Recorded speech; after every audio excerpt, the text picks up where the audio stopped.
hard to say goodbye. Welcome to Boston Hat, everybody. It's yours truly, CB, alongside my main man, AD. We're here back at it for another edition of the show. And Caparoni, I got to say, I'm feeling a little on the bummed side. I think a more fitting song for you to come in would have been Cry Me a River. By Justin Timberlake from 2002, the Justified album. Yep, I think that would have been the more fitting song for you to intro into. That would have been a good one, yes. Or Although We Go to the End of the Road. No. From Boyz II Men. I think just Cry Me a River for you. Well, let me have it. So, and I'm so upset that our one and only Donnie B couldn't make it this week because I know he's just dying. I was waiting for it. I was almost a little bit nervous waiting for it because he texted me after the Super Bowl and he said, "You're done for." Much appreciate. We love you too, and we will see you on the next episode. So, you know, they always say, and I've been going through like kind of the 7 stages of grief with the Super Bowl a little bit. First, I was just in shock and anger with the penalty at the end and how they got kind of screwed off. Hold on. No, whoa. And the guy admitted he did it, and he grabbed him not only once, but twice. All right, how about some of the other ones where they literally stuck a finger up their ass? But the argument's gone when the guy admits, I did it. If the smart play would have been just, deny it or say nothing, but he came out and said, I did it. So there goes all the arguments right there. So I was angry. I didn't want to look. I did not turn on sports radio at all this week. I don't want to read anything about it. I don't want to look at it at all.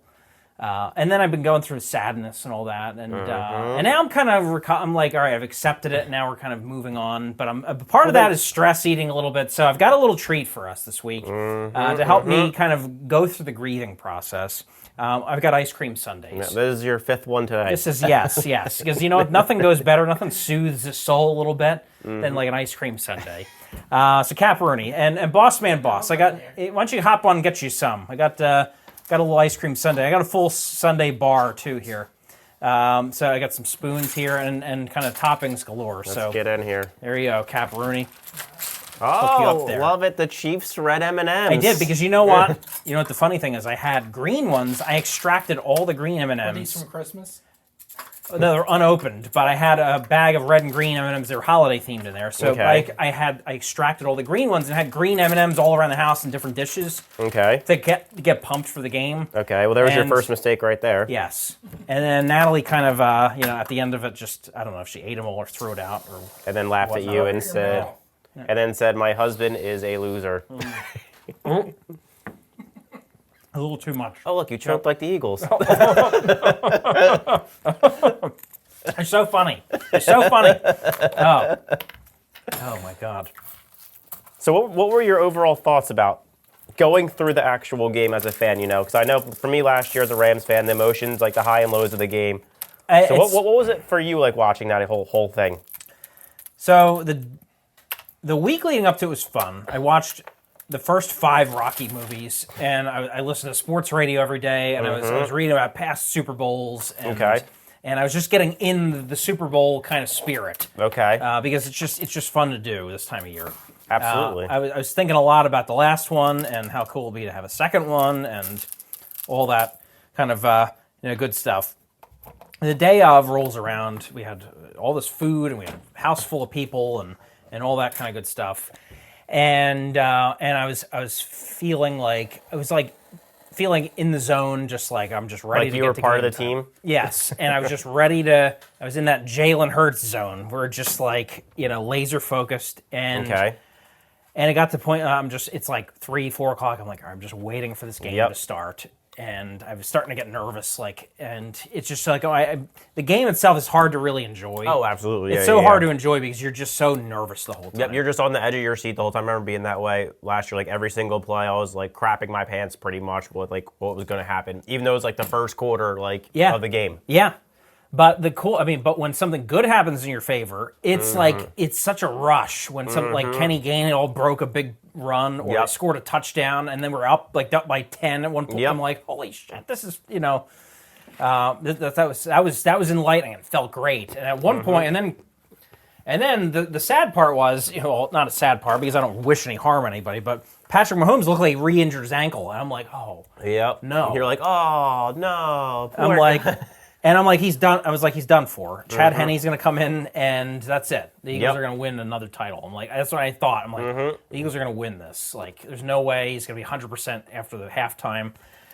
I got to see, my girl Rihanna perform. I enjoyed the performance. Yeah, so you were feeling good at halftime. Feeling real good. I got another plate of food. I kind of kicked back a little bit, had another Coors Light, and just kind of I felt good. I wasn't nervous at halftime. This is going to happen. And then, obviously the second half played the way it did. Patrick Mahomes has literally 9 lives. I don't know how he does it. Like, he came back, he looked like nothing happened at all. Oh, he definitely got a shot at something at halftime. Definitely. And he denied that. I'm like, there's no way on earth. You already have a damaged ankle, and you're playing a professional, high-intensity sport like professional football, and you re-injured it, and you're going to come out literally like nothing happened. Like, what did they give you? He got the good stuff at halftime. The good old vitamin T Toradol. That's it. Yes. Yeah, just right in just the shot of all the stuff that's, been blacklisted from the FDA for the last... Well, that one's legal in the NFL, though. What? Toradol. Toradol? So what is that? It's a pain medicine. Is it like a steroid or something? No, it's just a painkiller. Where do you get that from? How do you get that? Well, they have a doctor there that injects it. Yeah. Right. It's where it is. They call it vitamin T though in football. Oh wow! I wonder what it would be like to take that just for fun. Well, if you go to the hospital, they give it to you. They give it to you if you have pain. I've had it. Like real pain, or like real pain, not like I got a boo boo, like I need something. No, it's like if you have severe pain, they'll give it to you. Like if you don't want to feel your face, kind of pain. Yeah. Wow. Yep. The severe stuff they give it to you for. That's interesting. So that's probably why he looked like a new man walking in that second half, because he definitely got a little shot of that. A little something to get him started. Yeah. But then you had the big choke happen after he came back. Yeah, the big finish they kind of blew their load at the end a little bit. And the fumble that happened didn't help them either. Nope. It went back for for 6 in the other direction. Yep. Other than that, optimistically, I'm proud of Jalen Hurts and the team. Jalen Hurts, besides the fumble, played a great game. It's the defense that really crapped the bed. And, the big deal was, they have such an elite defense, and they didn't show up whatsoever. Hats off to the Chiefs. They really did a good job of protecting against the pass rush. Yep. Oh, absolutely. Patrick Mahomes didn't really take that many hits. Yeah, the Eagles' pass rush is non-existent. I don't think they had a sack the whole game. Yeah, and that was one of the strongest suits. There's no doubt. There's no doubting Patrick Mahomes is, just one of the all-time quarterbacks. He's a generational talent, absolutely. And he's like the quarterback of this generation.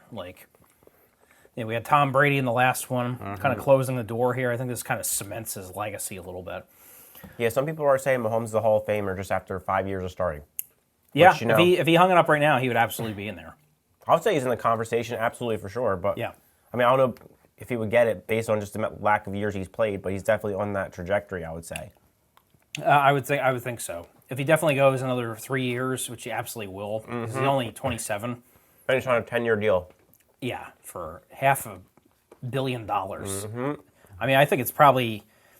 A lot of those contracts, I said, that's never worth it. But I think for him, it is actually worth it. Oh, absolutely. Yeah, the way he carries a team, everyone thought without Tyreek Hill, they were going to take a step back this year. And no one thought they were going to win it. But yet to win the Super Bowl without him just shows how good he is and how good of a coach Andy Reid is as well. I know. They literally turned the Kansas City Chiefs, who are always a middle-of-the-road team, into a dynasty. They're literally a dynasty. So hats off to that. I'm sitting here sulking in ice cream. Is good. Is it making you feel any better? It's making me feel worse mentally because I'm like, God, I'm eating this. I'm getting fatter. But it is good for sure. So kind of, we'll see where they go into next year. How do you feel about them losing both their coordinators though now, right after the Super Bowl? I'm never a fan of that. It happened, the following year after they won the Super Bowl in 2017 season. Yeah, it was Frank Reich and who was the defensive coordinator that year? DiFilippo. Okay. They lost both of those guys to alternate jobs, and they weren't as sharp the next year. Carson Wentz was still obviously recovering from that knee injury, but they just were not the same high-powered offense. Part of me feels that like watching Gannon's defense in the Super Bowl, like was he always like just an overhyped coach and he's going to flop in Arizona? Because the Arizona Cardinals themselves as a franchise are just known for making questionable decisions. They always kind of have. So like I wonder if he was just like a fluke coach this year and just elevated out of nowhere. So, kind of wrapping up on that, who's your favorite quarterback of all time? You've been a Rams fan for obviously, 20-something years now. Yeah. So, like, Rams-wise, absolutely Kurt Warner is my favorite of all time. You gotta love him. He's handsome. Mm-hmm. And just the story of it, too. Probably to watch, though, I've always enjoyed watching Aaron Rodgers play. Where do you think he ends up this year? Well, he's on his lovely darkness retreat. He's heading there this weekend. He was just on the Pat McAfee show yesterday. So what is that? They just sit in the dark? So they talked about it a little bit. He's in the dark for 4 straight days. He gets 1 meal a day. And it's just like darkness, like where it really emphasizes like meditation. Just like sitting in the dark, meditating for 4 days. And then after that, it's like a 6 to 8 hour acclimation back to light after that. So like no technology, no nothing, just you and your thoughts for 4 days. That's that's got to be the longest 4 days of your life. Just sitting there in the dark. Like, what do you do? What do you do? Yeah. Just like... Well, he was saying he knows someone that did it for 30 days. 30 days? 30 days How do you in the occupy dark. yourself? What do you just They just sleep? Or sleep, meditate. bring Rosie Palmer and her 5 friends There's like a 3 times bathtub in a row? there. Maybe a lot of hand work, Yeah, exactly. Yeah. Just, little... But apparently you are filmed during it, too, like to monitor you. What, in case you just decide to go insane? Well, in case you're like a medical emergency or something, I guess they film you just in case. So where do you do this? They have like a place? There's a place. He didn't say where it is, but obviously his probably doesn't want to give it away. But yeah, that's a good business idea. Just start a darkness retreat facility. You don't even need electricity. You just you don't. Your electricity bill is like 0. Go sit in my tool shed in the back. It's gonna charge you $500 a day. Oh man. But yeah, I'll film them. We'll film them on this podcast. It'll be great. But everyone expects him, I think, to instantly pop out that treat and say, "Oh, this is my decision." But I don't think he's going to give one right away. Like Yeah, why? I don't understand. He's going to come out and chill a little bit before, then say, "Okay." Like everyone thinks he's going in solely to decide that and nothing else. I would think it's a bigger life decision. Something's going on there. Yeah, Maybe it's to retire or not, or to But why would you be like, I'm going to go do this just to decide about my football career? Like, obviously, it's going to be like about life and everything else that's going on and not just football. So that's why I kind of like, when people say, oh, he's going in specifically for that, it makes no sense for those people that say that about him. It does. Like, what makes you say, I sat in the dark for 4 days and now all of a sudden... I'm going to go to the darkest place in the NFL, the New York Jets. Like, what, I don't know the thing. I don't know, the Raiders might be more dark. Oh, yeah, the black hole, and they constantly stink, too, now. Yeah. It's interesting. Would you ever do a darkness retreat? No. No? I get too bored. Yeah, I don't know. I mean... I could not make it. I would just sitting there in the dark with my thoughts for so long. Couldn't do it. I'll get way too bored. I could probably do it for a day. Like 24 hours. No. Because you think, all right, you're going to sleep for at least 10 of that. Because if you're so bored, you have nothing to do, you just take a long night. That's 14 hours you got left to kill. I mean, you can take a dump. That's like maybe a half hour. And then, maybe some hand jive for Larry. That's 3 minutes. For you, that's like a minute and a half. Maybe less. And then, I don't know. Yeah, it's just you and your thoughts from there. Yep. So that's why. Not even a pad and a pen. Can't even bring a pad and a pen. Because at least I could entertain myself drawing. It's dark. How are you going to see what you're doing? I guess that's true. Yeah. Aaron Rodgers is into all that kind of hipstery, weird stuff, right? Didn't he take smoke ayahuasca with somebody and last went on a roller coaster ride? Last all season he did this cleanse. I forget what it's called. Where it's basically you just are shitting and vomiting for days on end. What? Yeah. See, he paid somebody to shit and vomit. I don't know if he paid for it. It's like a medicinal thing he did to cleanse his body. But he's all about The shit and puke? Yeah, he's all about like this medicinal and herbal like remedies for everything now. Like I don't know where it came from, but I think it started with his relationship with Shailene Woodley. All this She's stuff. like into all that new age stuff. Oh, absolutely. Yep. Once they dated, that's when it all started. The whole thing. So it's interesting, all the stuff he does. I'm curious what he does next offseason. Yeah, I don't know. What do you think? Maybe he's trying to up the ante like every time. It seems like, he went from shitting and puking results to now just sitting in the dark for days with nothing. Maybe next year combine the two. He's shit and puke in the dark. Yep. Could you imagine? I'm going to do that cleanse while in the dark. Yes. You're just sitting in a pile of your own filth. Yep. Oh, yes. Man. So, yeah, we'll see. But if you had to, closing out the topic, where do you think Aaron Rodgers ends up next season if you had to put money on it? It's tough because, we went through this last offseason where we were convinced he was going to Denver, and he went back to Green Bay. I do think if he leaves, I'm going to say it's going to be the Jets just because Hackett's there, his old coach. But then part of me thinks the Raiders as well because Devontae Adams is there, and they're close. And it's Vegas. You're looking for a good time. I mean, either way is big markets both ways. But the Jets is like where every quarterback goes to die. Yeah. Brett Favre did it. Mm-hmm. Just he'd truly be following the Brett Favre path. It would be. If he goes right to the 15 Jets. years with the Packers, and then you go to the Jets. Yeah. For one shitty season. I'm going to go out on a limb. Yeah, I'm going to say I'm going to say he goes back to the Packers on a restructured deal. We'll see. Unless they're ready to just move on to Jordan Love and get away from the That's circus. the only reason why the Packers think okay, it's Jordan Love's time. That's the only way I would think he'd leave. But if they want him there, I think he'll be there. Because Jordan Love sat there for what? 3 seasons or 2 seasons? 3 years now, I believe. They're right in there. That's almost the same path as Aaron Rodgers. It's literally the Rodgers path. So imagine it's the 3 years and Rodgers leaves to the Jets. It's literally identical situations. That's very unheard of.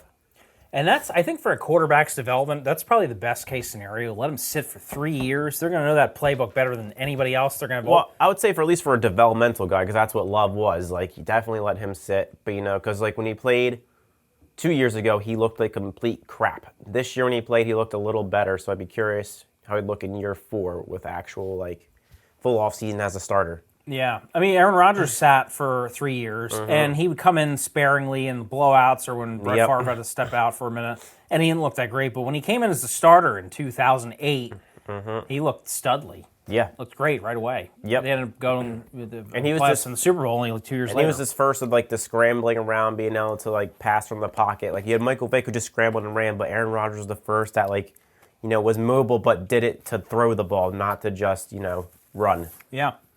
So let's see what happens.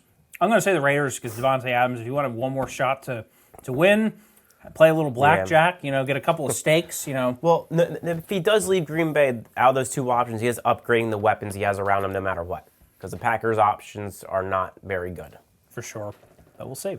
But staying on the gridiron, football is not done yet. It is not. For the season. You could say it's, a season starting. We are just getting started, actually. And I'm excited for this because I was a fan of it 3 years ago. I was too, yeah. I was a fan of it 22 years ago, and then it went away. I was a fan of it 3 years ago, and then, unfortunately, the pandemic kind of killed it. And thankfully... 4 games in? I think it's about 4. 4 or 6 games in. Yeah. They got a full month in, something like that. Yeah. They started in February, maybe 4 weeks. I think it was about 4 games in, yeah. So it's the return of the XFL is coming back once again. I'm excited. I thought they were really on to something 3 years ago. It was doing well when it started. It was doing great, solid ratings. Yeah, except maybe a couple stadiums didn't do so well, but when, in the ones that were in the right stadiums, I felt like it did very well. The New York, New Jersey team that was playing in MetLife, I don't think did so well because it was way too big of a stadium. Yeah, 80,000 people. They had maybe 10,000. And the stadium looked empty when they were there. But if you go to a team for example, you have the DC Defenders, they play at a soccer stadium. It was packed. Yep. You had, I thought, a genius place they had a team is in St. Louis. The Battlehawks. Who had just lost the Rams, that place was packed, the Edward Jones Dome, for those games. So, it's all about strategy, I think, as far as arenas where they play, too, if it's going to be successful. And finding those cities that may be underserved from a professional team standpoint, that I think, is the way you win. So I think they did a solid move by moving some of the teams around. But they have their flagship, the St. Louis Battlehawks. You know, the week that they had to cancel because of COVID, they shut the league down. They sold out the Edward Jones Dome. They were going to have like 50, 60,000 people there for that one. And then obviously... Yeah, it was obviously a smart move to bring them back. And I think, what was it? The D.C. team stayed. Seattle stayed. Seattle had like 30,000 people at, and they played at Quest Field or whatever it's called now, CenturyLink or whatever. Is that where they're playing again, or are they playing elsewhere this time? I don't know. It's a good question. But they were playing at the Seahawks Stadium. Well, they're back, and then Houston's back as well. I think it's 4 teams. So they've got 8 teams this time around. DC Defenders are back. You have 3 in Texas. Yes. It's Arlington, San Antonio, and Houston. Yes. The repeats from the league 3 years ago. DC Defenders are back. St. Louis Battlehawks are back. Seattle, they were the Seattle Dragons. They're now the Seattle Sea Dragons. So not much difference. They're back.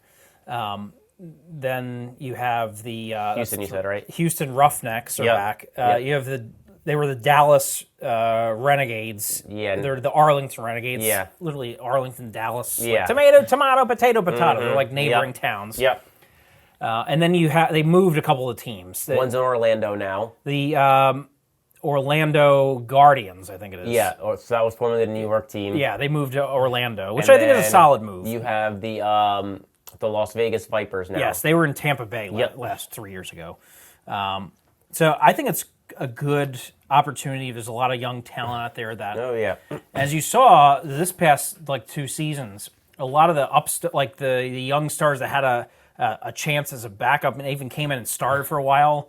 There's a lot of XFL players like the PJ Walkers, Taylor Heineke's. PJ Walker was the star of the XFL last time around. Him and Jordan Tamu, who got a job, I think it was with the Chiefs after, but now he's back in the XFL, Jordan Tamu, this year. Which is exciting. Yeah. Is he on the Battlehawks again? No, he's on DC now.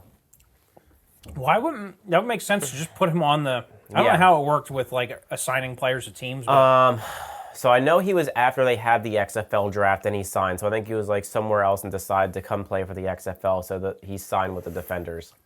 I did see Brett Hundley is in the league, and I think that's a solid move. He actually was half decent. I think it's on Seattle, maybe? Yeah, I think he was half decent for but he's just a backup level quarterback, though. Yeah, for the Packers, a couple times he won a couple of games. He was with Arizona, I know, as well. Mm-hmm. I don't know if he was with the Seahawks as well. I forget, but I know he's definitely with the Cardinals and Packers. But yeah, he's okay. I mean, I don't think any of the quarterbacks in this league are going to make anything. So it's really the skill players you're going to look at more so for jobs, especially I would say running back position. Running back for sure, because running back is not what it used to be. Running back, you used to invest big money into having a star player. Yep. Now you find all these guys undrafted, 6-round pick, 7-round pick. It's crazy. Yeah, and it's almost like you'd rather more invest in the offensive line and get 3 guys for the price of 1 all-star back. Yep. When it's always these same level of production. And it's always these small school running backs who is not the big school guys that are going late and turning into these stars. Mm-hmm. You had what was it? Elijah Mitchell in the 49ers was a big one. Mm-hmm. Just recently come to memory. It's so common now. It is. So give me your thoughts on the league. How do you think it does? Do you think it makes it past this one season? Hopefully it does. So I think a lot of it is going to depend on, number one, attendance. Are they in the right stadiums? Because like I said, if they're in the MetLife stadiums and the big football stadiums, I don't think it's going to survive because, those stadiums cost so much to probably rent out. So they need to kind of lower their expense costs. So that's why a soccer stadium is kind of probably the most ideal fit because you can easily fill them out. They're probably nowhere near as expensive as a football stadium, for sure. So I think that's probably the biggest way for them to succeed. And then also, obviously, viewership's going to be a big factor. So you got to have the right broadcast teams on all this, So ESPN has to do a good job of pushing it because it's what ESPN, ABC, I believe. Yeah, the Disney group is. So last time around, they had a deal with multiple networks. Mm-hmm. ABC had a slate of games, NBC, I think, and Fox. Yeah. But this time, the Disney group has all the rights, so it's ABC, FX, ESPN, ESPN2. Yeah. They're all in that. And ESPN Plus, too. And I think also for it to succeed, Dwayne Johnson's gonna have to put a lot of work into it too, like promoting it, like being a visible owner. I would say, like kind of like how Vince McMahon was the like visible owner of WWE, or like he needs to be that visible owner of XFL, so everyone knows he's the guy in promoting, the XFL as a league. And I think he is doing that, because I just saw a trailer. They put out a documentary series that's going to be ESPN Plus about the rebuilding of the XFL, and he's all over it as because of course, that's the thing too. Of course, you're going to see him all be about it like at the start, but you want to see it be like continued thing, not just okay, I'm starting the XFL, here it is, and then all of a sudden, poof, I'm gone. Yeah, I agree, and I think the difference is like he was a player, and he was that. His whole kind of mantra is. I was that guy that didn't get drafted or didn't get to make it to that next opportunity. I didn't have that second chance. Yep. And he's there to provide that second chance to those players with this league. Yeah, I think it'll be better than the USFL. Yeah, the USFL, that's a different kind of business model. They're playing all the games in Birmingham, Alabama. Yeah, well, it's like a developmental they consider. Like XFL, I guess, is advertising as like its own entity. Yeah, it is. And it's interesting. Let's see how they're both going to play this year. Mm-hmm. So the difference, I like the way this is structured. Is the XFL is playing from February to April, and then USFL is right after, correct? April to July. Yeah. So it's almost like you get year-round football, which is kind of cool. Yeah, I'm enjoying that. I'm excited. But, USFL doesn't have that many eyes on it. It's was it on, CBS Sports Network, I think, or something like that? So the Fox owns the USFL. So they're on Fox, FS1. I never see them on ever. It's, rare. They used to be on, FS1 a lot and, channels like that. Yeah. But we'll see. And then they had, it was fun. It's kind of tying into my whole sad Sunday year for me is we had 4 Philadelphia teams below the championship game this year. The first one was the Stars in the USFL championship last summer. Yep. And then right after that, the Union and the Phillies and obviously the Eagles. The question is, will the Sixers make it? So that would be my one thing to kind of wipe it all away. Is if the 76ers can bring home a trophy. Yes. I'm a big Sixers fan, so I would love that. But, my hopes aren't high at the moment. They got to catch fire. And they got to get. They play too lazy in the regular season. That's my thing. And, being able to switch that gear, I think, is so hard. Yeah, no, I agree. And it's tough because somebody I saw on Facebook, they said there's 3 things that are certain in life. Mm-hmm. Death, taxes, and a Sixers second round playoff elimination. That's all it's been lately. It's what it's been for the last 10 years. Yeah. I think, too, for them to do well, I would love to see, for once, Joel Embiid be healthy in the playoffs. Because every year, injured, no matter what. It's been his face, 2 times, He's always injured, in the playoffs. His face or his knee or his hand one time. Something's always wrong. So I'd like to see a healthy Embiid in the playoffs for once, because then maybe they actually have a chance. So let's kind of stick there a little bit. We just had the trade deadline. There was a lot of movement. Oh, yeah. So give me your thoughts on how the league looks now and shaping up into the playoffs after some of these transactions. Well, I think obviously the natural attention goes to what the Nets did because, they cleaned house. They cleaned house because, the lovely person Kyrie is, he's a great team guy.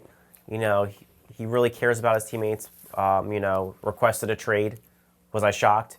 No, because I've always said he's a cancer to his team. Just think he broke up the Cavs. And, LeBron left because of Kyrie initially. When he was in Boston, he was a cancer there. Claimed initially start of the year, I'm coming back to Boston no matter what. And then said, nope, just kidding. I'm taking my talents elsewhere now to Brooklyn. And now he just broke up a Brooklyn team pretty much. And, James Harden even came out and goes, I don't look like the crazy one now anymore. Yeah. Because that was kind of pointing I knew this crap was going on with Kyrie all along. So, I'm not the crazy one anymore. So I think that's where everyone's natural attention goes, and I don't blame Durant for asking out after that because, what's left of that team, he wasn't going to win a title, and now going to the Suns, that's going to be a force to be reckoned with. Chris Paul finally has, since they lost the finals a couple years ago, is, probably his best chance ever to win a title, even more so than that year. All that. Yeah, because you have Devin Booker, Durant, and Chris Paul all on the same team. And I think it works better than the Nets did for Durant because Chris Paul is a pure point guard. He's fine scoring 2 points and just dishing out assists. He doesn't need the score. he's fine with that. Whereas Kyrie, when Durant played with him, Kyrie had to get his points, had to get his stats. So I think it's going to work out a lot better for the Suns because there was really the big moves. I mean, you had the Lakers with D'Angelo Russell coming in, which I don't know how that trade worked so well. Worked out for Lakers so well because they gave up so little and got so much. So they got Russell, they got Malik Beasley, and they got Jared Vanderbilt out of it. Yeah. For basically giving up nothing, shipping out. So I feel like they always kind of do. The Lakers always find a way, kind of. Yeah. Out of it. Yeah. So the Lakers absolutely upgrade themselves. They brought in Hachimura about a week earlier. So Lakers were in a good spot. I think they're eliminated now, so yeah. They're kind of just coasting at this point. Yeah, I think the Western, you really saw most of the action in the Western Conference in the trade deadlines. I think once that Durant move happened, it was like an arms race to be like, all right, we got to load up. So you saw the Clippers make moves, you saw Lakers make moves. Everyone was trying to load up to try and compete with the Suns now, whereas the East kind of mostly standed pat. Like the Bucks had a little move where they added Jay Crowder, and then you had the Sixers who shipped off Thibault, who couldn't never shoot, off to Portland and brought in Jaden McDaniels. So East didn't do too much trade wise. No, so yeah. Much. How do you what do you think of Dallas adding Kyrie with Luka? I personally don't like it because they've done all right so far together, but it's two ball dominant guys that have to have the ball in their hands. Kyrie's a natural point guard, but once it gets point scoring, Dallas's offense has always revolved around Luka having the ball in his hands and just dribbling the shot clock out pretty much till he decides to do something. So that's why I don't think it's going to work out because, the Dallas offense is always Luka running the shot clock down, dribbling, penetrating, either kicking or scoring. And with Kyrie, that doesn't mesh so well. Yeah, it's a team sport for sure. And when you got somebody who's got to be the star at all times, it's not going to gel well. I kind of feel like that was an owner move because Mark Cuban has been trying for so long to get a star player there, outside Luka, and finally was like, ooh, I can finally get one. Let me do this, no matter the fit. Because Mark Cuban as a person's very aggressive, very out there. Yep. So I think that was more of an owner-driven trade, I would say. What is Kyrie's contract situation? Is he there long term, or is it just for this year? No, he can be out after this season. So if it doesn't work out, he can be done. So we'll see what happens. I think it's a player option he has. It'll be interesting to see for sure. So where do you think, if you had to put money on it now, early playoff predictions for the NBA? What do you think? Who do you think makes it to the? Let's just do the conference finals and the final four. Final four. I'm gonna say definitely the Suns now. With the moves, see, I'm between the Clippers and Lakers right now. Nuggets. I'm between all three of them. But I'm gonna say with the moves, the Lakers are out. No, they're. I could have swore I thought they were eliminated. They're not. No, they're not eliminated. No. No one's eliminated yet. Maybe I had too much ice cream. You're too concerned about the Eagles. Want some more whipped cream? I'm all right. I'm gonna say. Oh, I just made a mess of myself. I'm gonna say the Lakers do it. So I'm gonna say Suns, Lakers, and then the East. Right now, as much as I want to say this, Sixers will be there. I'm gonna say Bucks, Celtics. Although, if it's not Bucks, Celtics, it's gonna be Celtics, Sixers. That would be fun. Yeah. I need something to hang on to. Yeah. Pepperoni. I need something. Yes. I need something to cope. Me too. Oh, yeah, I need something for the Sixers finally because I'm tired of these second-round exits. They have to finally get over that hump. Yeah. I've been trusting the process for a decade. Oh, yeah. 2013, We've really started. been trusting it. Yes, we have. Yes. When are we going to land the plane, finally? So let's just kind of wrap up there. If you go back to the process that started 10 years ago, would you do it all over again? Or would you have maybe took a different approach? I think where it went wrong is all the general manager changing they had. You started with the Sam Hinkie, and they kind of just kicked him to the curb and they let him finish what he started. And then you went to Colangelo, who just kind of, I would say, ruined the franchise, honestly. I mean, you look at his picks when he was there. Ben Simmons was a draft pick. He's going out the door. He traded up to 1 overall to take Markelle Fultz over Jason Tatum. That's probably the biggest miss in the last decade. And then another terrible trade he made is he drafted Mikal Bridges and made a draft night trade to trade for Zaire Smith. So right there, you could have had Mikal Bridges, who is now a solid 3 in the league, and you have like an all-NBA Jason Tatum you could have had on your team. So I think it started out well with Hinkie, and then Colangelo completely ruined the process. And then Elton Brand tried to get it back on track. The only bad things Elton Brand did was the Tobias Harris contract. Now I think it looks as a bad one because they gave him a max deal over Jimmy Butler. And then the Al Horford deal they had where they paid him a crap ton. So, like there's some like things I would have definitely done differently. But like personally, I would have stuck with Hinkie to see where this all was going with him instead of being like, oh, Colangelo's available, let's go get Colangelo. And then obviously Colangelo had his scandal, which is why he got the boot. But I probably would have brought in a more seasoned GM than Elton Brand, I think, as well. Yeah, but I mean, he was, I guess, the loyal to Elton Brand, as a player, then a Brand was consultant. The G League team GM. Yeah. Which is why he got it. So, well, we'll see. We'll see what happens. Mm-hmm. It's exciting stuff. Hopefully, it ends, it will literally wipe away all of this if I could see a Sixers world title. Oh, absolutely. This year. I would kill for a Sixers title. Wipe away all of my tears. It's been way too many years, It's been since the 80s. Yeah, 82. Yeah, we got a 3-1 finals. I got to see all 4 teams in a championship a couple of times. I only saw the Sixers once in 2001. Yep. And then I saw the Flyers in 97 and they lost, and in 2010 they lost. Yep. And then obviously the Super Bowl, I got to see the Eagles in 3 times. They went 1 for 3, one for 2. Yep. And then baseball, I saw 3. 1 Phillies win, 2 losses. 1 win, 2 losses. Yep. So not a good track record, but it's not a good record in championship matchups. What the heck are you gonna do, right? Grandson, huh?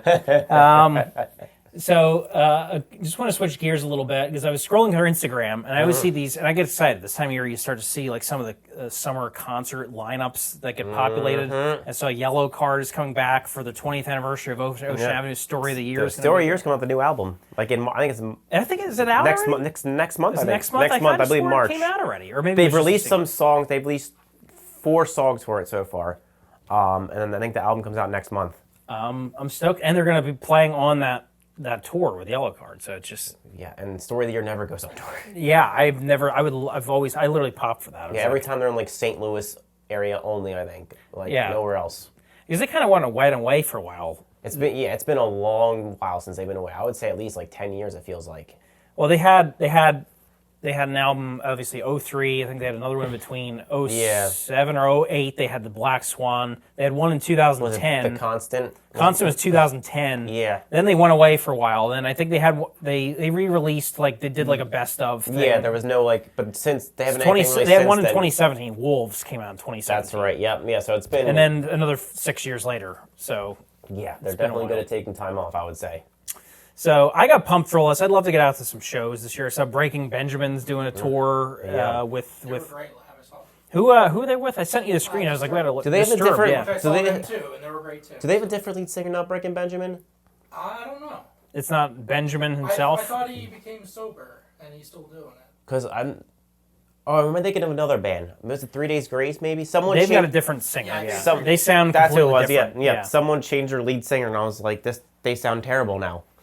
There's a lot of them. They changed the lead singer, and I'm like, you're like a different band now. They literally sound like a different band. Like 3 Days Grace sounds nothing like the old 3 Days Grace. I don't think they're that bad. I mean, the new stuff they put out, but Drowning Pool's had a different lead singer. I feel like every other year they have a different lead singer. Yeah. And they've all sound completely different. Yeah, it doesn't always work out when you change singers, I would say. No, and sometimes it's okay. And I've been thinking about that a lot, because I'd love to see someday when the time is right for Linkin Park to get back together. I have a story about that. What do you got? I'm going to flip this around. Yes. Let's hear your story. I wanna hear Story this. time. So 2018, I'm going to talk about probably one of my best concert memories. Okay. Well, there's 3 up there. There's me and the guitarist who Rise Against. Mm-hmm. There was... we were at... Is that the one we were at together? No, I went I saw them 5 times. Oh, jeez. This was like 2 weeks before your wedding. I went and met the guitarist. Then there was the Day to Remember concert that we both went to, but I sat on the floor and you were up in the stands. I held him up. That was 2013. That's the one. That's what I'm thinking of. Yeah. National Center Trenton. Yeah, and then probably the best concert memory, 2018. So me and my wife went to the Radio 104.5 birthday show. It was Judah and the Lion, AJR, Imagine Dragons. We love all those bands. Mm-hmm. But there was one mystery performer. And it wasn't until the day before they announced it. Mike Shinoda performed 1 year after Chester Bennington. Yeah. Mm-hmm. Him singing In the End and having the crowd sing Chester's parts God, that's was chills. the most emotional thing I've ever seen. Chills. And he just said, like, I have to keep making music. It keeps me going. So, like, yeah, that's my story. That's chills, emotional. Wow, yeah. So I kind of saw them, but that was the best I can do. Yeah. Wow. That is something. Can't top that one, I think. For sure. I always thought if Linkin Park's going to get back together, like, who do you think would be a good replacement to do? I don't know, because that voice Chester's? is so unique he had. I have one. Okay, let's hear you have. Jeremy McKinnon. No. No? No, the voices aren't similar. They don't have to be identical, but no, like, I don't think it's close enough. I think it would be sick to hear if he did at least one tour, not like a permanent member of the band, but if he was going to do one, even if it's a short run tour with Linkin Park and doing Chester's parts, but like the screaming parts, the deep vocals of Jeremy, like would really add some fire to some of those songs. I just don't know if there's anyone that could do it. Like, his voice was so unique that, I think anything would be a downgrade for sure. It wouldn't be the same for sure. It'll never be the same. But I think it needs to happen. I think they left a legacy for so long. There's a lot of fans out there. Did you see they released a Lost song? They've done a lot too. This was a week ago. Oh, I didn't check that. Oh, no, I have to look at that. The 20th anniversary of Meteora. Okay. That was 03, so that makes sense. An unreleased song from they called Lost, so they just released it. And it sounds like back in the day. I will have to check that out. Does it have that Meteora hybrid theory, hip hop rock stuff? I'm excited. I'm going to play that right after we're done recording here. But they did that, I think it was 2 or 3 years ago. They did a 20th anniversary re-release of Hybrid Theory, and there's a ton of demo tracks on there that are actually really it's awesome. along those lines. Okay. Yeah, there's some real. One of my favorite songs I've never heard until 2 years ago was actually from 1998 or 99 that was never released. It's called Step Up. It's like this. It's like old school Linkin Park that nobody ever really heard because it was a demo song 20 years ago. But I was like, I remember the first time I heard it, I'm like, this is fucking awesome, this song. Why did they put this out? Yeah. Oh, man. So kind of wrapping up there a little bit. So you mentioned some really cool concert moment. What's your favorite concert memory if you had to pick one or two or a couple? And then say, what was your first concert? Or what was your first concert? My first concert. Oh boy, what was my first concert? It might have been. We went to a Day to Remember, Electric Factory. Yes, March 11th, 2011. Our old buddy Donnie B. Donnie P. pissed in a bottle. Pissed in a bottle in the car because it was pouring outside, and it was before we could get in. Oh no, it was after the concert. It was after. This was after the concert. I think the bathroom was closed. They wouldn't let you go or something. He really had to pee. So he literally just in my car, tells us to all look away and just starts peeing out of the bottle. And I remember the second. When I heard the stream come, I started bursting into laughter. And he started laughing. He's like, "Stop making me laugh! I'm going to piss all over the car." Yeah, I think in the moment that was my favorite concert story. Is something that happened at a concert. It's that piss in the bottle thing from him. That was a great moment for sure. And I remember before that, waiting in line because it was pouring, like you mentioned. Yep. And it was March, so it was still kind of cold. Yep. There was some girls in front of us with an umbrella, and they dipped the umbrella back and it just dumped water all over me. It had a hypothermia by the time I got in there. Oh yeah. That was a great concert though when it actually happened. That first what was show, it was Pierce the Veil. Remember they played Bring Me the Horizon. I think they opened right and came out with Black and Yellow. They did a remix of. I remember that was good. And just to think of it now, all those bands would be headliners their own now. Yeah. And it was we got to see them bundled together like that. Yeah. Really cool. cool. I would say that one, and then probably my all-time favorite one was an Iration Fortunate Youth concert. little reggae concert. Like, Okay. oh, they're my two favorite reggae bands. They were in the same show together. Oh, it was so good. There's nothing like going to a concert, and it's something I regret not doing more of over the years. Like back when I was in college or whatever, and without responsibilities, because you remember like every concert you go to. So if it costs you even $20 all the way up to $300 to go, it's worth it because it's like you're going to remember that forever. Yeah. Like I think I remember every concert I've probably been to. Oh yeah. My first concert was also Electric Factory. It was 30 Seconds to Mars with Neon Trees opening like a month before they got big. And then Mute Math opening for them, which was excellent. I used to love 30 Seconds to Mars. Jared Leto, yeah. Oscar award-winning actor. Pretty cool. He had a pink mohawk at the time. Interesting, yeah. 2010, yeah. Yeah, it's, I'm trying to think. Yeah, I mean, Electric Factory show, R.I.P. Electric Factory. It's gone? I don't think it's open anymore. Oh, damn. It's definitely not if it is open, I know it's not Electric Factory anymore. It's something else. I don't remember what it is now and what they do there, but I know that doesn't exist anymore for sure. So that one was good. I saw Fleetwood Mac at the Wells Fargo Center. Okay. Right before the pandemic, and then the lead singer ended up dying, like Christine McVie, like this past year. So that was probably one of her last shows she ever did with that, like some of the original band members. So that was awesome because they're just legends. I got to go to the Firefly Festival in 2015. That was cool because festivals are just awesome. I went to a day I remember Blink 182. That was a great show as well. I didn't go to that one, but I went to. That was it was at Susquehanna, whatever it's called. Yeah, I saw. I think it was a year later. I saw Blink and Lil Wayne and neck What a deep. combo! Yeah, very different combo. But although it's crazy now, Blink 182 they went back to Tom now. yes, He's back. They gave the other guy the boot. Yeah, the guy took it like a champ. You feel bad for him, kind of. I feel bad, but even he was like, "It's Tom." He's like, yeah, but he was in the band. Original guy. He was kind of becoming part of the band because he was in it for so long now. And they're kind of like, Tom wants to come back. See ya. Like, give him the boot right away. Like, no questions asked. Like, hey, do you want to stay? Maybe we can make this another like a four-piece. a four-piece. But there's like, no, later, dude. Yeah, and hey, what are you gonna do? Right? It's Tom DeLonge. He's a legend, and it's that original, that core of three right there. They're legends. I'm curious what their next album's going to sound like with them back. When's it coming out? They're definitely working on something. They released the one song "Edging," which is I'm not a big fan of it. It's okay. Yeah, I wasn't big on it yet. It's okay. Tom sounds different, honestly. He doesn't have. He's got like a scratchier, lower pitched voice now. He doesn't have that classic Tom voice as of now. Yeah, and it was funny. He was on like Instagram or TikTok, like trying to redo some of those old high pitched notes he used to hit. Like he was taking questions from fans. This was like a thing, and they're like, "Can you do do a bar from I Miss You?" And he's like, "All right, here it goes, a cappella." He's just like, "Where are you?" Like, and it was just the way he did it was just kind of like not the same. It's not the same. Yeah, I don't know if it's just getting older or is something going on with the vocals. He finally hit puberty and his balls are dropping. He did, yeah. I'm excited. I'm happy they're back. I'm pumped for their album. I'm a big Blink guy, but we'll see. I go to tickets. They're like they're astronomical. They're like ridiculous, like $800 a ticket. I am mad because when Warped Tour was in, I think Atlantic City a couple years ago, like I had tickets and I just couldn't go, so I didn't end up going. What happened? Why couldn't you go? I don't remember. Was Blink a part of that one? Yeah.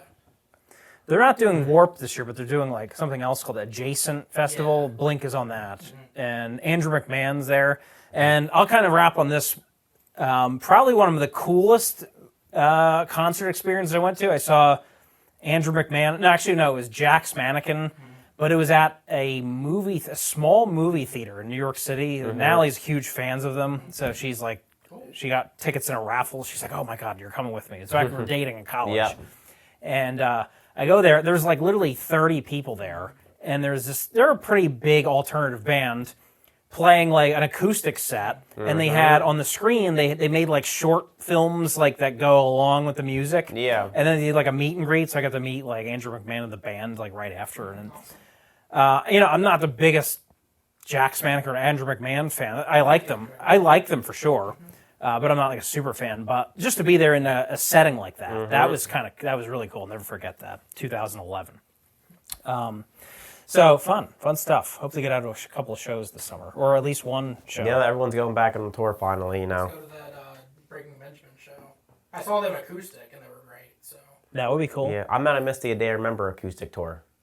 Yeah, I feel like they're not really around here that much anymore. No, they're around all the time. Really? They're in Philly, New York, Jersey area? Well, the acoustic tour came to Philly, like I think in December. They were here. Well, as you're going to find out when you have children, it needs a little more of a prep work.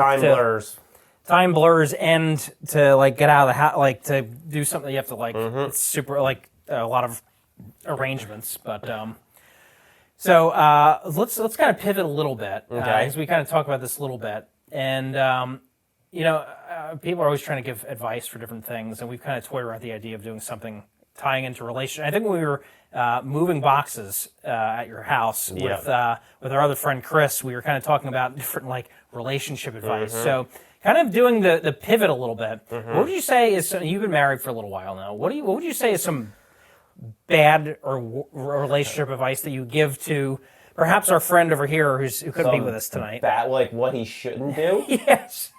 So like if he did this is not going to go well for him. That's gotten you in the doghouse before. That's gotten me in the doghouse. Ooh. I think, like, when you purposely do things that you know the person doesn't like. And you tiptoe along that edge a little bit? You've done that? You do that? Oh, yeah. Do you do it purposely? Oh, or do absolutely. I do do it just because you want to, like, Yep. get them upset purposely? Yep, like there's certain parts of her she doesn't want me touching. Like sometimes just ignore her, like, oh, boop, boop. And she gets so mad at me, like, oh.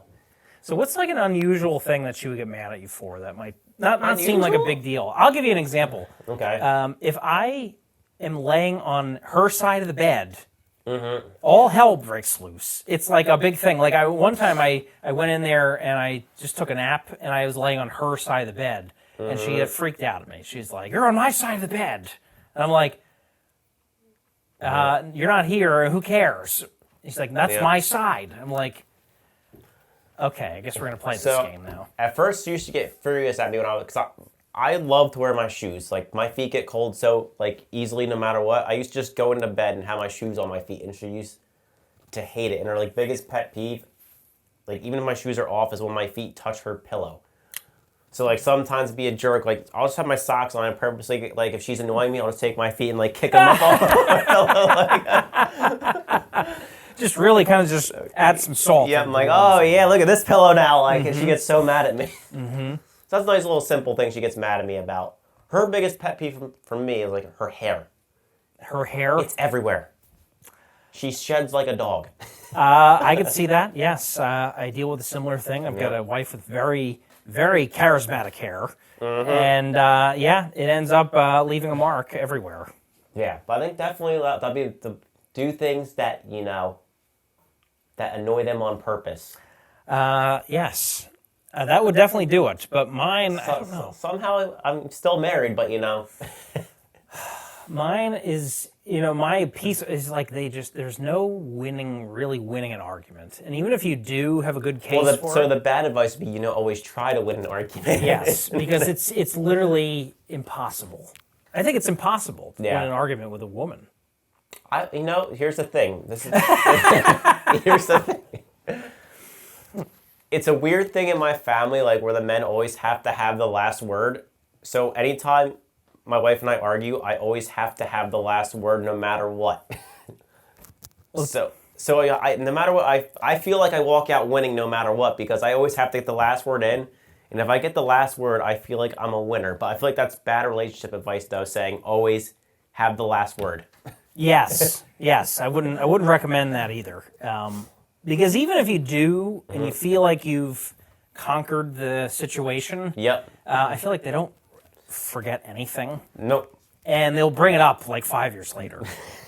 Like I've mouthed off like years ago, and it still comes back around once in a while. I remember sometimes thinking in my head, like, yeah, suck it, I got the last word, like, eat it, like, I won this argument, and like later I'm like, oh, great, I'm paying for it now.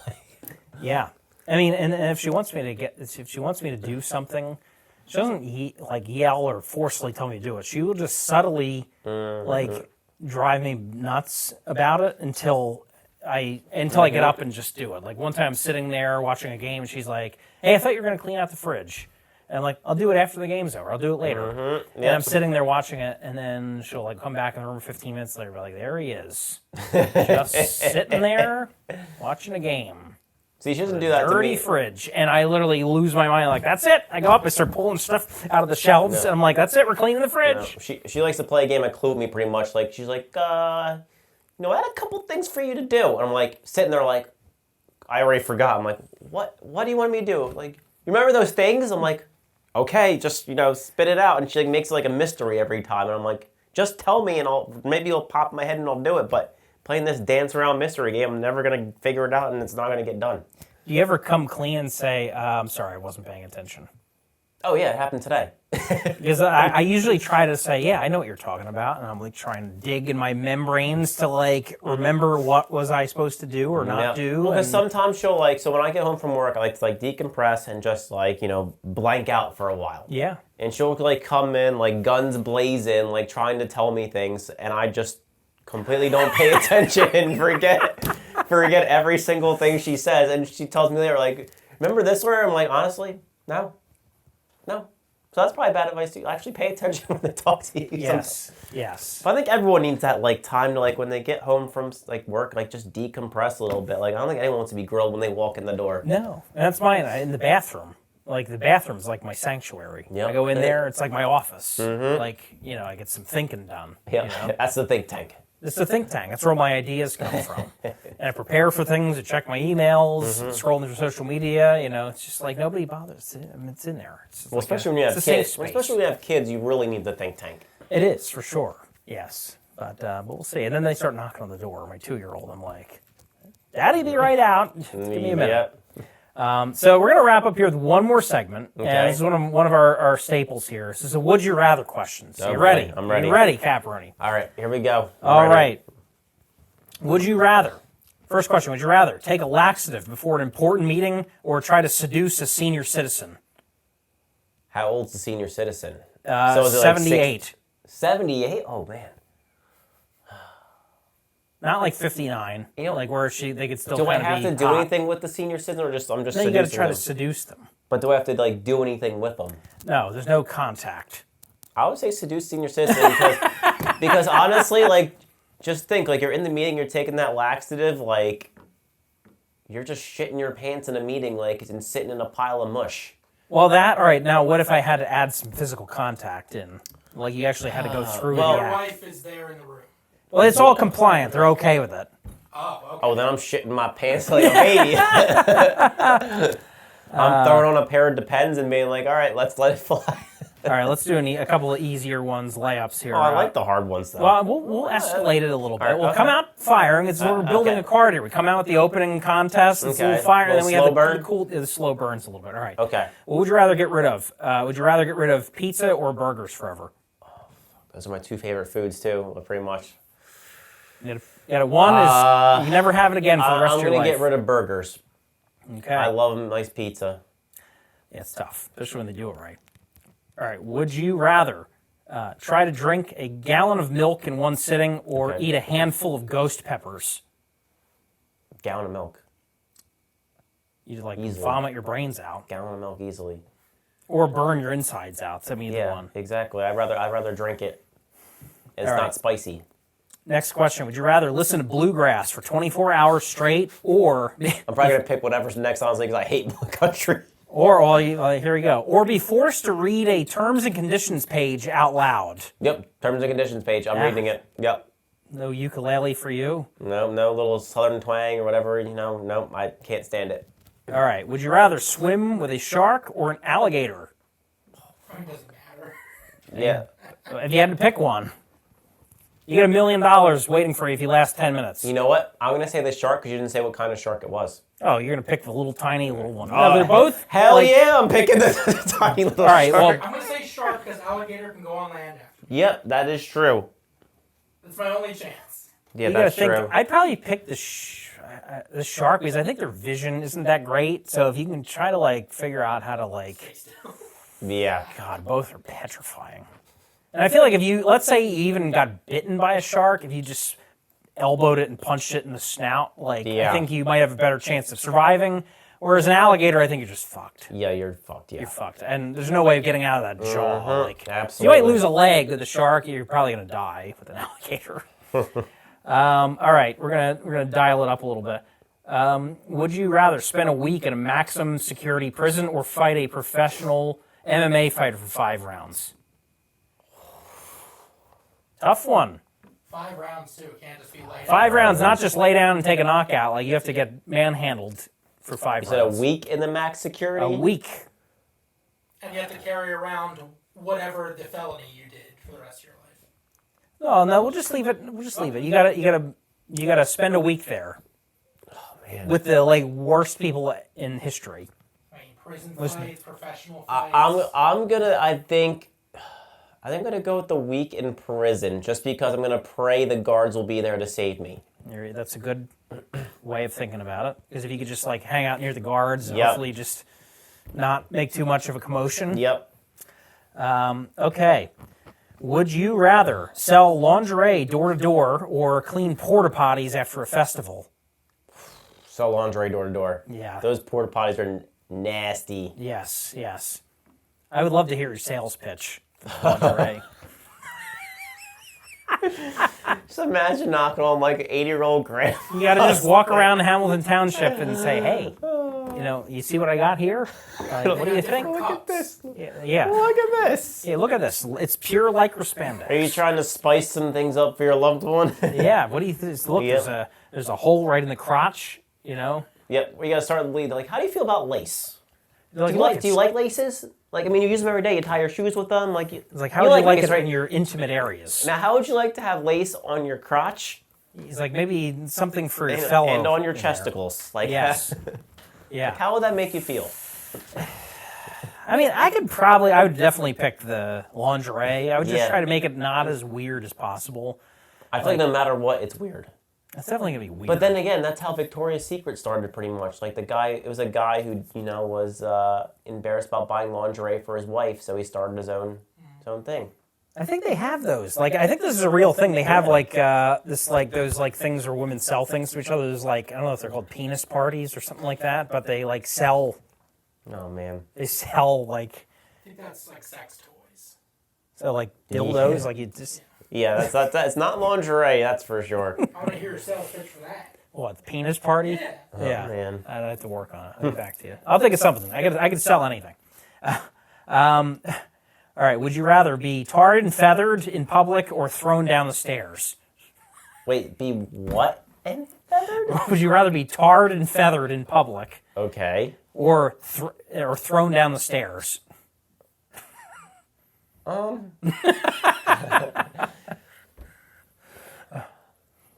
How far are the stairs? It's a reasonable sized staircase. I'm going to say tarred and feathered. At least I won't be injured. Yeah, exactly. At least you won't break a bone and you're just humiliated. I might just have to sleep in tomato paste to Yep. get the tar off Yep. me.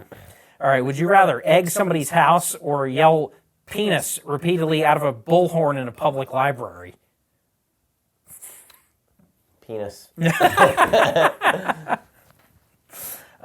you Okay. played the penis game when you were in middle school? Yeah, Yes, yeah. yes. I think we did that at Modell's. So it's nothing for me. I have a bullhorn. Yep. Penis. Yep. All right. Attention shoppers. Penis. I've got one more final question. Okay. Are you ready for this? Caperini, would you rather take a shit in front of a room full of people or get nude in front of your aunt? I'm going to take a shit in front of random people. Honestly, I feel like that, they don't know me, and I feel like it'd be a lot easier, to deal with that, being some random people just saw me shit, and then rather than, oh, my aunt saw me naked. Yeah, because that's a lingering effect. And Yep. the eye contact would be weird after that. Yeah, it'd be way too awkward, so I think definitely, the shit in front of random people, and, those people probably wouldn't want to see me again with how bad my shit stinks.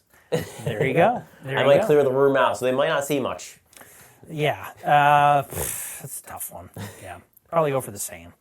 But that's all we've got. I think we're out of time. But thank you, Caparoni, for holding down the fort. Absolutely. With Hopefully he's back next one. Yes, Donnie B on a sabbatical, and thank you, Donnie B, for your contribution with your thoughts on the Eagles Super Bowl appearance. Absolutely. We're excited to see you back, and we'll give you a big hug when we see you again. But until then, get at us on social media, wherever you get your social media. So we're on Twitter, we're on Facebook, we're on TikTok. Clips of the show I put up relatively almost every day, a little something to get you started if you're looking for a little, while you're on the can scrolling, a little something for you to keep the lights going on for you. Interact with us, send us your thoughts. What do you want to hear us talk about? We're more than happy to engage. Get at us wherever you get your podcasts, Apple, Google, Spotify, Deezer, iHeartMedia, etc., you name it. YouTube, if you want to get a glimpse of all of this, if you want to watch us eat ice cream sundaes or wings or whatever, or the hoagie challenge. We're going to do that again. That was fun. That was fun. We're going to do that, but we're going to do the premium tier next time. So yeah, subscribe, give us a 5-star review, and we always appreciate the kind words. But until then, I'm Caparoni CB. And I'm AD. We'll see you next time here on Boston Out. Peace. See you, everyone.